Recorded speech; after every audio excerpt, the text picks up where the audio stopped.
Come on guys, let's learn AWS VPC and networking today. So what is VPC? VPC means virtual private cloud.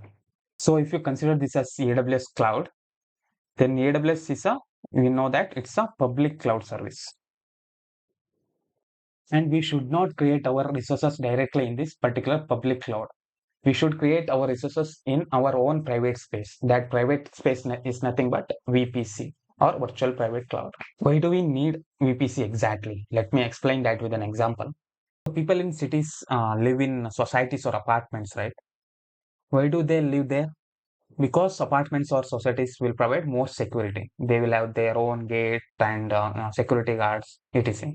Similarly, in AWS, VPC will provide its own security features. So we should host our resources inside a secured VPC.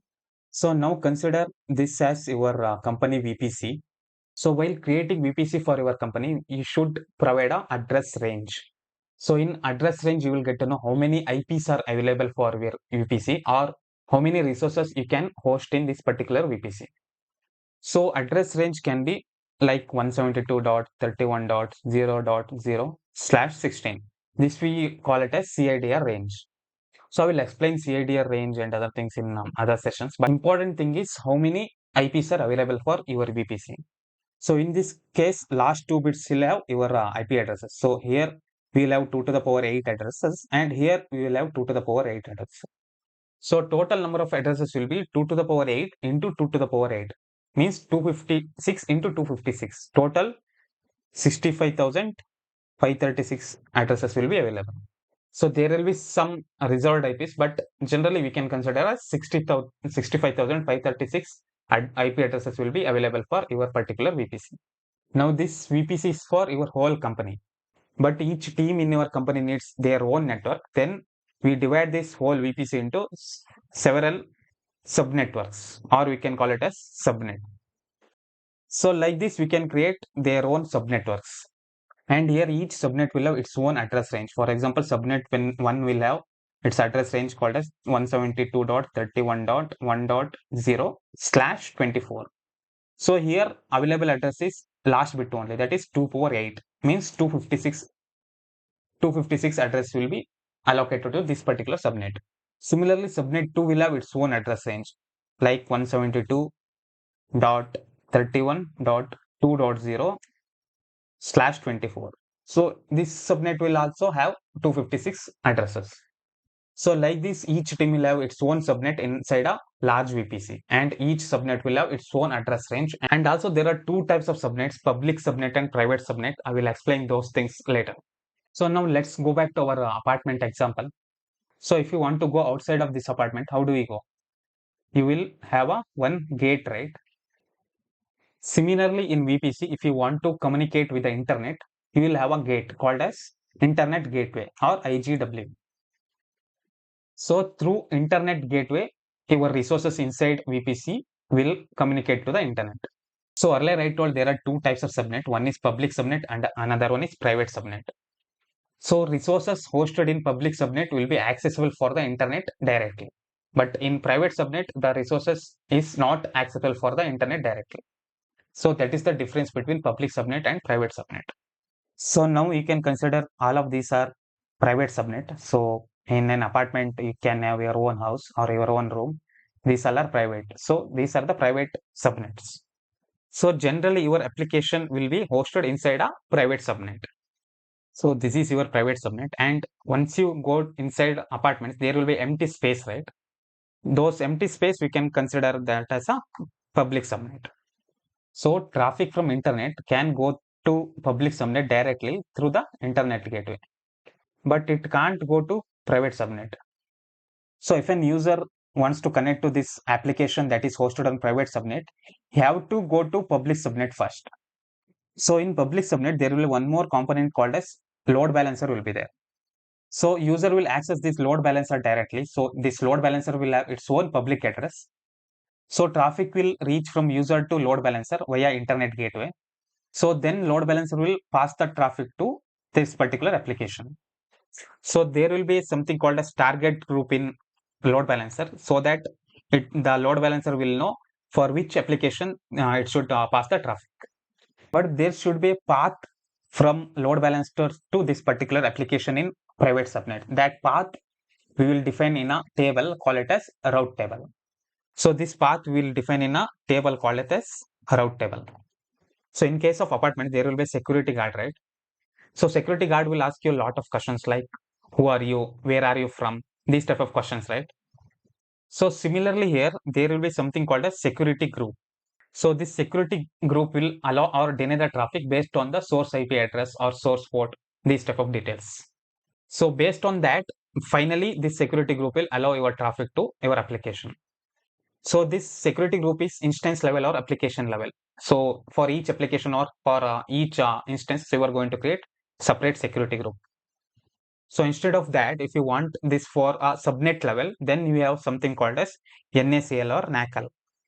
So security group is in instance level, NACL is on subnet level. So later we will go a deep dive on security group versus NACL comparison. So now the application inside the private subnet wants to download something from the internet. How it can download? So you should not expose your application private IP address to the internet. So for this use case, we will create something called as NAT gateway inside the public subnet. And this NAT gateway will have its own public address. So if we request anything from the application to the internet, the response will be reached to your public address, that is NAT gateway address. So internet will not have the address of your application, it will have the address of your NAT gateway. So path will be from your application, we will have the NAT gateway that is hosted in public subnet, application will be in private subnet. Then from the NAT gateway, it will flow the traffic to the internet gateway, and from internet gateway, traffic will reach to the internet. Similarly, vice versa. So flow will be like this. So you have learned a lot of things. So inside of VPC, we can create a number of subnets, and the application will be in our private subnet. And resources inside VPC can reach internet through a gateway called as internet gateway. And if a user wants to reach to the application, he should first go to the component called as load balancer, and the load balancer will have the target group. So target group will have the addresses of these particular applications. Then path from load balancer to the application will be defined in a table called as route table.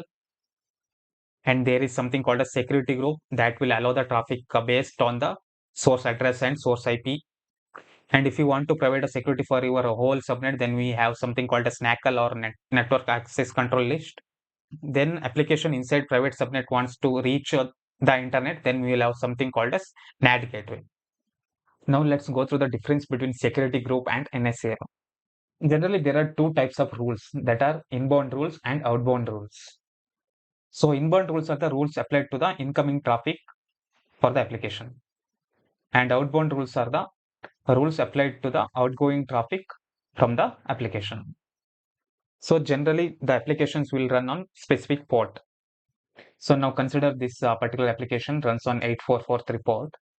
So inbound rules, what we will do is, like, we will open this 8443 port for specific range of IP addresses.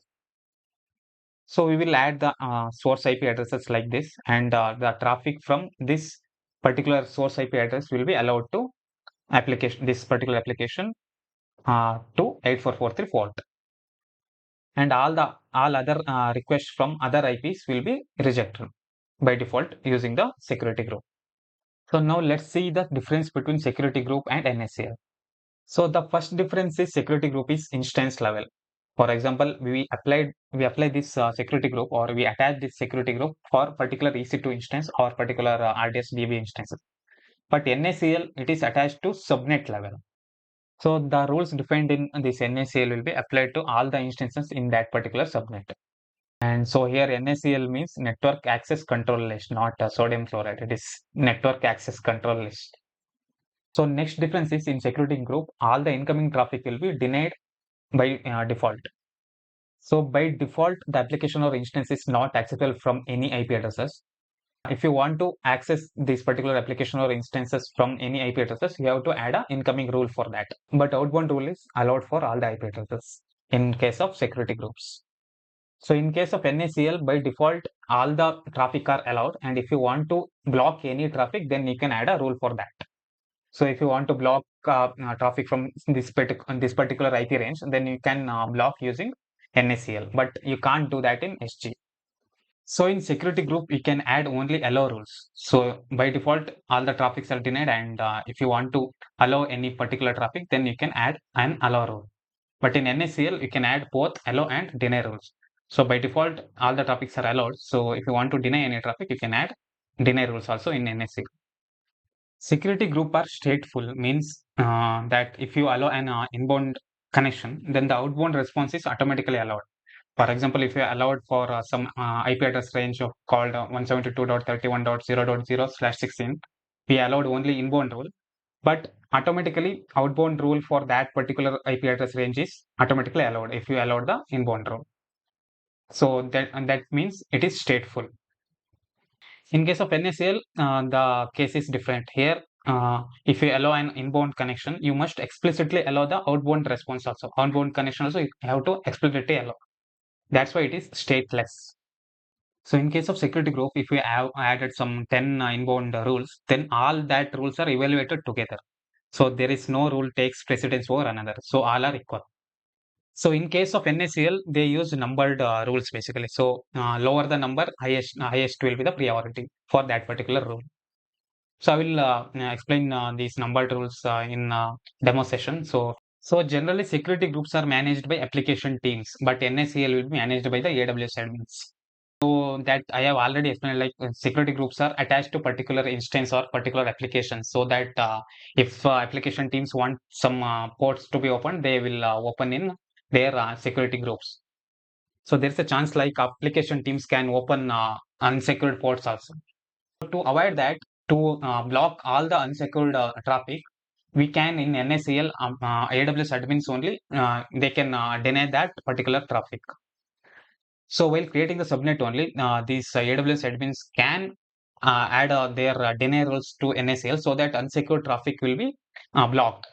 Even if application teams allow the unsecured traffic in security groups, but if the traffic is denied in NACL, then that traffic will be blocked.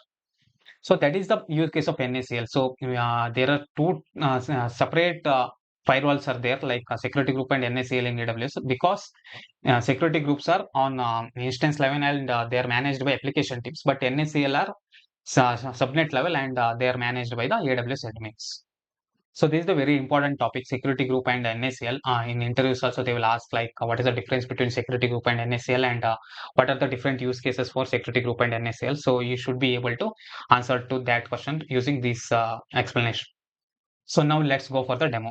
So in demo we are going to see this setup. So first we have an VPC. This large box is considered it as a VPC. Then we are going to create a public subnet inside this VPC. So inside this public subnet, we are going to host a EC2 instance. So EC2 instance will host an application.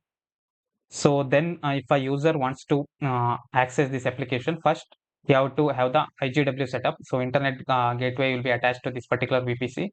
So internet gateway is required. Then for this public subnet, we will have a NACL is set up. And for this particular EC2 instance, we have the security group is set up. So traffic will go flow from user to IGW. Then if NACL is allowed, then the traffic will check the security group rules. And if security group is also allowed, then it will reach our EC2 instance or our application. And the path will be defined in the route table. So let's create this in demo now. So let's create a VPC now. So in AWS, search for VPC. So you can search for any services here in the search bar. So search for VPC, then click on VPC, and this is the VPC dashboard. Here we are going to create a VPC now. There will be one default VPC will be already created, that is a default VPC.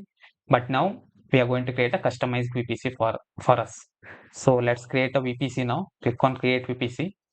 So we have two options here. One is VPC only, then VPC and more option. So VPC only means it will create only the VPC, and if we choose VPC and more, it will create one VPC, then the public subnets and private subnets, 4 subnets it will create in two different EAC or availability zones, that is AP South 1A and 1B. Then also it will create a route tables for us. Then also it will create a IGW, that is internet gateway. So now I'm going to choose VPC and more options so that I'm not going, so there is no headache to create subnets, route table, and IGW for us.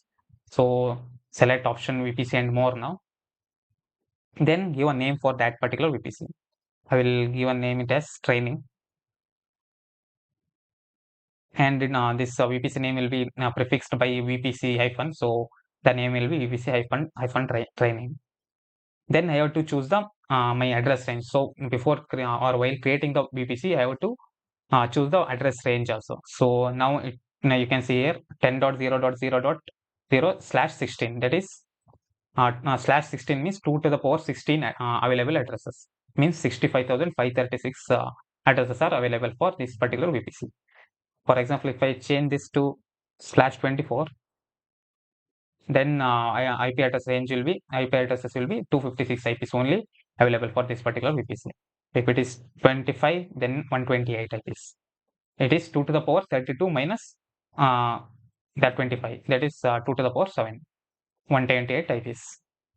So now I'm going to keep it as 16 only. So 65,536 IPs are available for this particular VPC. So VPC we are going to create it for organization wide. So more IP addresses will be needed. For that case, I am going to keep it as slash 16 only. Then we can choose the availability zones. So I'm going to choose 2 now. The number of public subnets, we need public subnets because we are going to create our application in public subnet. The best practice is always we have to create application or EC2 instances in private subnet, but I'm not going to create a load balancer, then NAT setup, those things. I'm not going to do that for this demo. And for that reason, I'm going to create my EC2 instance in public subnet only. So I need 2 public subnets, then private subnet also 2 is there. That's fine. Then NAT gateway VPC endpoints, I'm not going to show that today. So that's fine. So let's create VPC now. So once I click on create VPC, it will create all the resources like subnets, internet gateway, route table, everything it will create. So it will take a couple of seconds only to create VPC. Then you can click on view VPC. So VPC is created now and the name is training hyphen VPC. Then here you can see the all the resources that are created. One VPC is created, 4 subnets is created, and the route tables. Also the network connection, that is the IGW, that is internet gateway. Internet gateway is required to connect to the internet. VPC, any resources inside VPC is if you want to connect to the internet, it needs a resource called as internet gateway that I explained earlier also.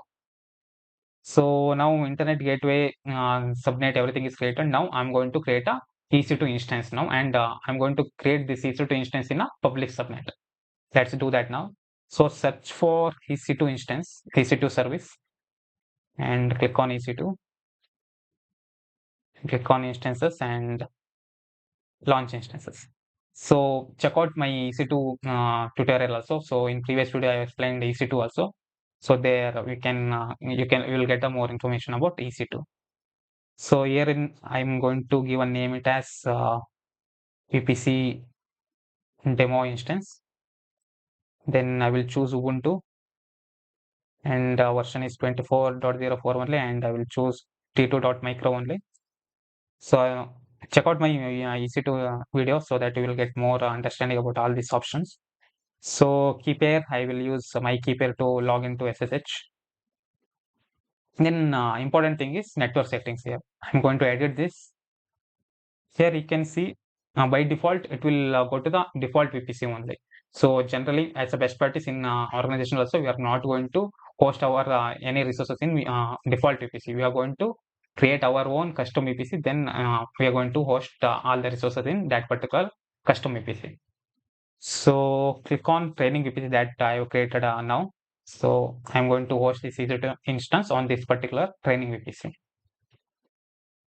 And then click for subnet.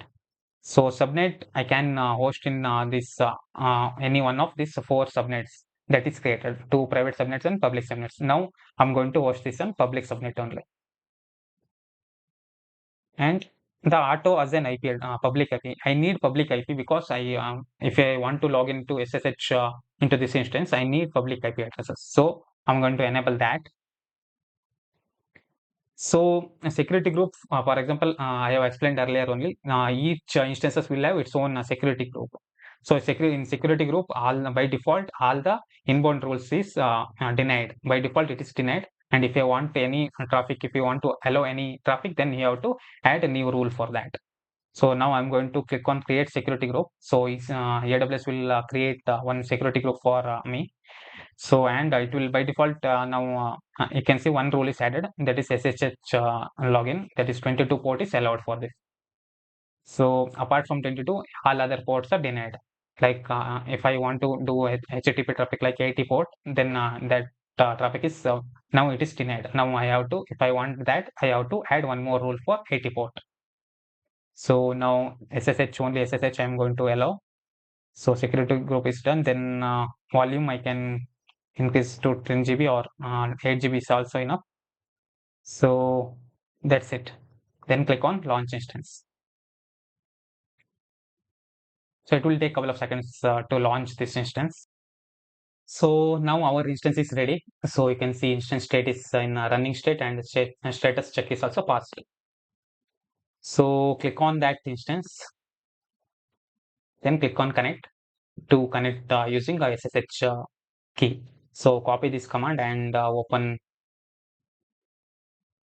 I am using git bash to log in. So do SSH now, and yes, I want to connect you using that fingerprint, and so I have logged into EC2 instance using SSH. Now I can just use. I'm going to change the user to sudo user so that root user privilege is there. So now I'm going to update all the packages using apt-get update, and if you are using any CentOS or Red Hat, then you can use yum update also.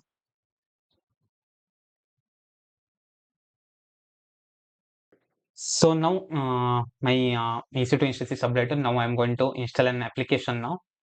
I will just install Nginx application. So for that, apt install Nginx. Click on yes. So Nginx is installed now, and I can check the status also. Nginx status service Nginx status.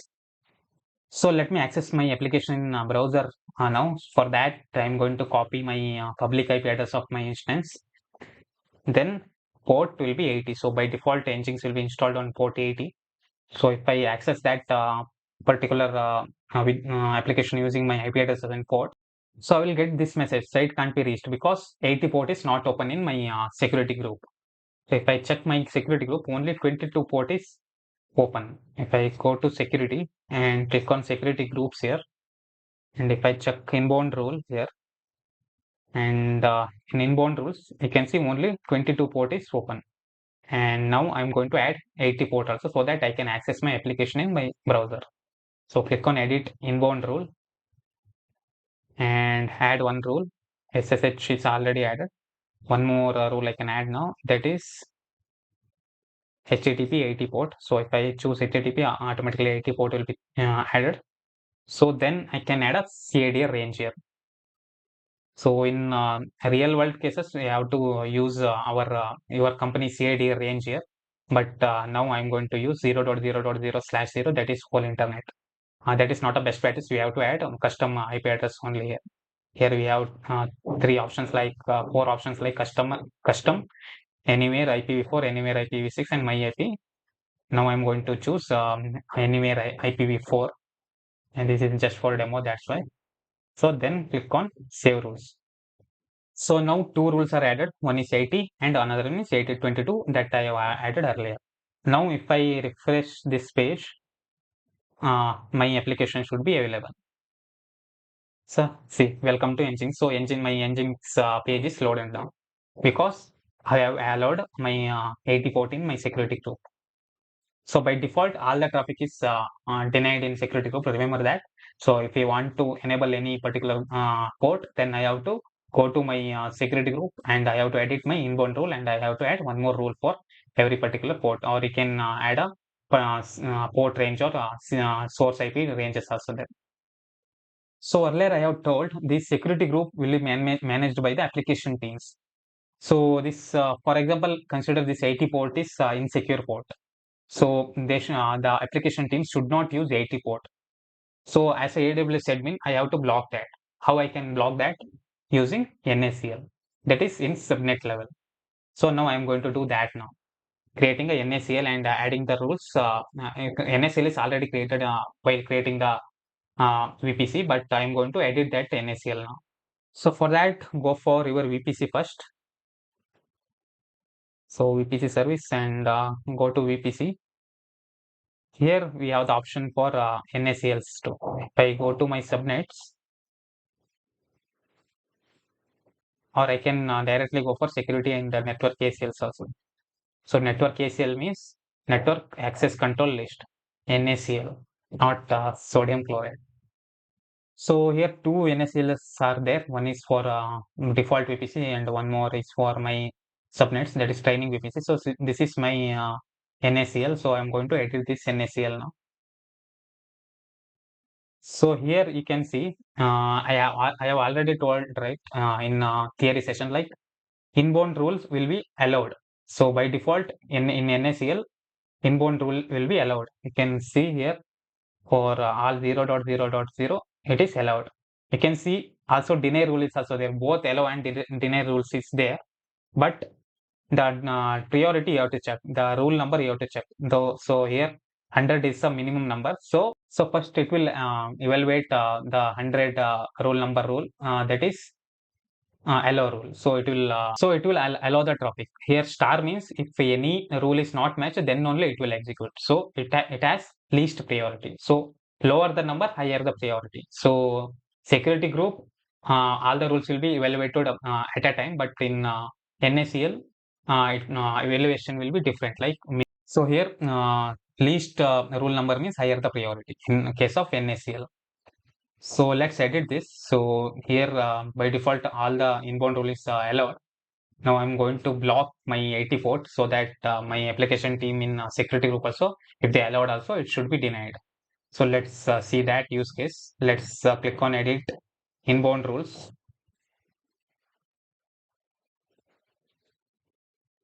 And I'm going to add a new rule for my 80 port. I'm going to deny 80 port for whole internet.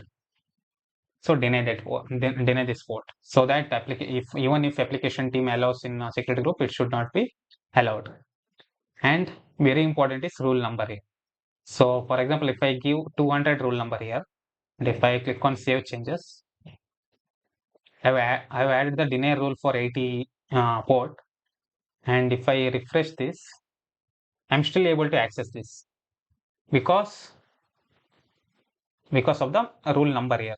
Here you can see first it will evaluate this 100 rule number. In 100 rule number, you can see all the port is allowed to the internet. So even if I added this 80 port as deny, this rule will not execute because of the rule number priority. So now I'm going to modify this. So I'm going to edit inbound rule, and I'm going to give this as 110, and my deny rule I will give 100. So you can give any number here, not 100 or something. You can give any number here, but lower the number, higher the priority. Just remember that. Then click on save changes. So now if I refresh this, I should get a site can't be reached message. Let's wait for a couple of seconds. So it will get a site can't be reached message now. So see this site can't be, you got the site can't be reached message. Even in security group 80 port is allowed. Still I get this message because the NACL the 80 port is denied. So NACL is applied to the subnet. So even if I create 100 instances in this particular subnet, the NACL is applied for all those 100 instances. So like this, as a AWS admin, I can control the traffic to my subnet. So that's it for today's video. We have learned AWS VPC, security group, NACL, and other things. So watch other videos also, and subscribe to the channel, and keep learning.